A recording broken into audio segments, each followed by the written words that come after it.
Assalamualaikum warahmatullahi wabarakatuh.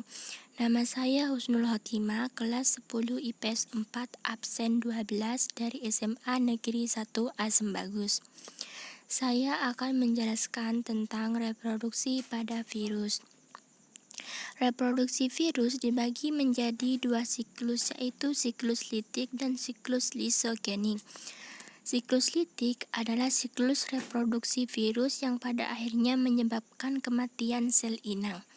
Istilah lisis mengacu pada tahapan akhir dari infeksi, yaitu ketika sel inang bakteri lisis pecah dan melepaskan virus-virus baru yang dihasilkan di dalam sel inang tersebut.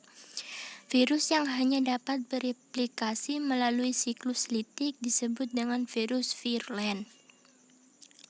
Tahapan atau fase siklus litik dalam daur litik terdapat 7 fase atau tahap, yaitu fase adsorpsi, fase injeksi, fase eklivase, fase sintesis, fase replikasi, fase perakitan, dan fase lisis. Untuk lebih jelasnya, perhatikan gambar siklus litik pada reproduksi bakteriofag berikut ini. 1. Fase adsorpsi. Pada tahap adsorpsi, virus menempel pada permukaan dinding atau membran sel inang. Tempat penempelan virus terletak pada bagian yang mengandung protein tertentu yang dapat dikenali oleh reseptor virus. Menempelnya virus pada dinding sel disebabkan oleh adanya reseptor pada ujung serabut ekor virus.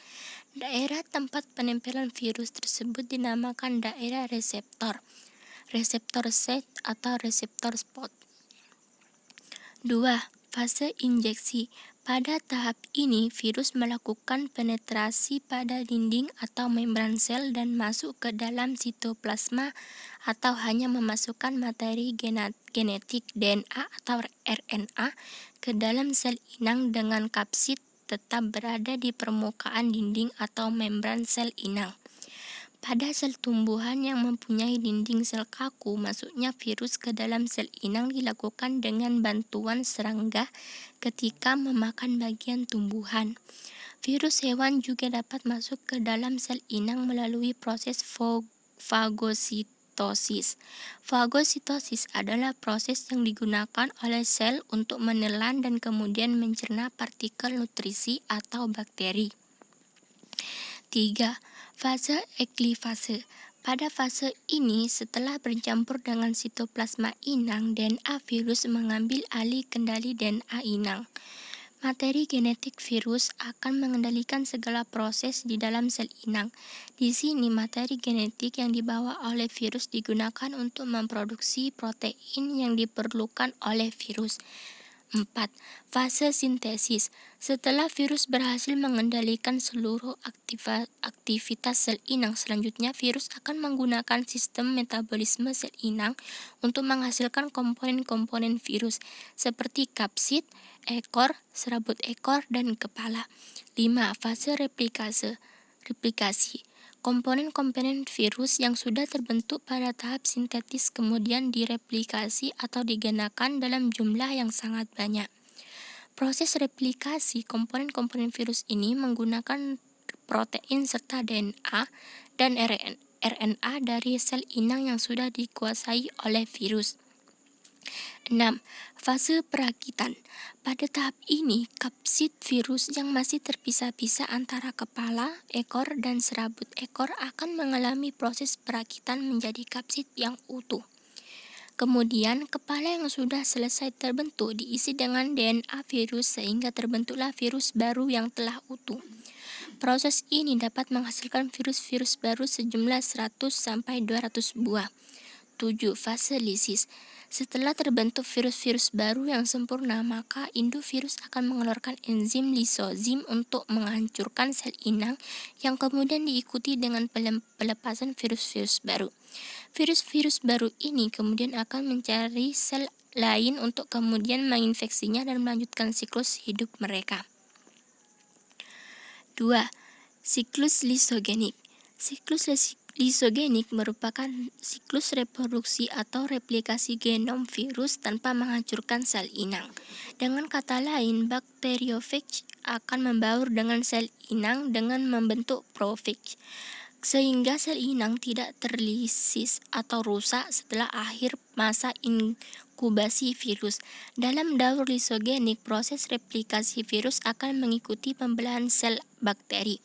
Namun, tidak jarang pula setelah beberapa kali menjalani siklus lisogenik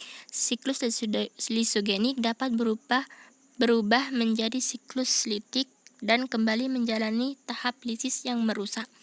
Perubahan siklus ini biasanya dipicu dari lingkungan sekitar seperti radiasi atau adanya beberapa zat kimia tertentu. Virus yang dapat bereproduksi melalui siklus lisogenik adalah litik disebut virus temperata. Tahapan atau fase siklus lisogenik dalam daur litik.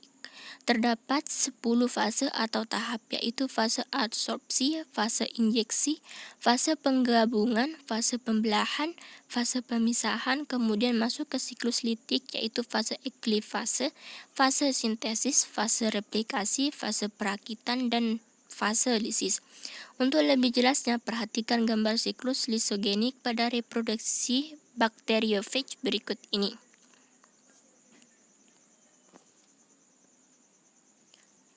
1. Fase adsorpsi. Pada tahap ini sama dengan apa yang terjadi pada siklus litik di atas, di mana virus akan menempel pada dinding atau membran sel inang. 2. Fase injeksi. Pada tahap ini virus akan memasukkan materi genetiknya ke dalam sel inang sama seperti pada siklus litik. 3. Fase penggabungan. Pada tahap ini virus akan memutus rantai ikatan asam nukleat sel inang dan masuk ke dalam ikatan tersebut untuk menghubungkan rantai asam nukleat yang putus tadi. Oleh karena itu, pada tahap ini virus tidak mengambil alih DNA sel inang, melainkan membaur membentuk satu kesatuan yang disebut profage. 4.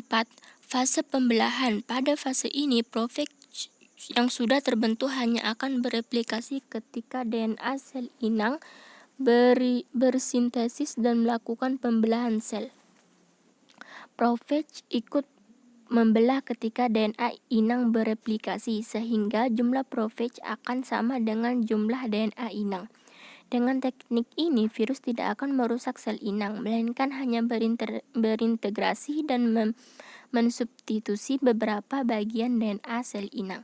Reproduksi atau replikasi virus dilakukan bersamaan dengan reproduksi sel inang, di mana sel inang akan mewariskan materi genetik virus pada proses reproduksi sel inang. Pada tahap ini, virus dapat terus membelah mengikuti sel inang atau memasuki siklus litik. 5. Fase pemisahan. Pada tahap ini, virus mulai memasuki siklus litik. Seperti yang sudah dijelaskan sebelumnya, bahwa reproduksi virus pada siklus lisogenik dapat berubah menjadi siklus litik karena dipicu oleh lingkungan sekitar. Virus seperti radiasi atau zat kimia. Pada fase pemisahan, profage yang aktif mulai memisahkan diri dari rantai DNA sel inangnya. 6. Fase eklifase. Pada fase ini, virus akan mengambil alih semua kegiatan sel inang di mana materi genetik virus akan mengendalikan seluruh proses metabolisme sel inang sama seperti pada daur litik. 7. Fase sintetis. Setelah mengendalikan proses metabolisme sel inang, virus akan memproduksi komponen-komponen tubuhnya yang meliputi kepala, kapsid, ekor, dan serabut ekor yang masih terpisah-pisah satu sama lain. 8. Fase replikase. Komponen virus yang sudah terbentuk pada fase sintetis kemudian direplikasi atau digandakan sebanyak-banyaknya oleh virus dengan memanfaatkan protein dan asam nukleat sel inang.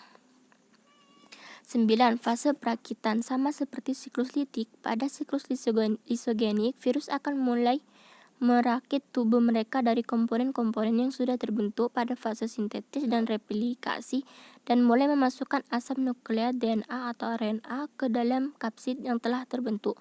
Setelah proses ini selesai, maka terbentuklah virus baru yang telah sempurna. 10. Fase lisis. Tahap lisis merupakan tahap akhir dari siklus atau daur lisogenik sempurna.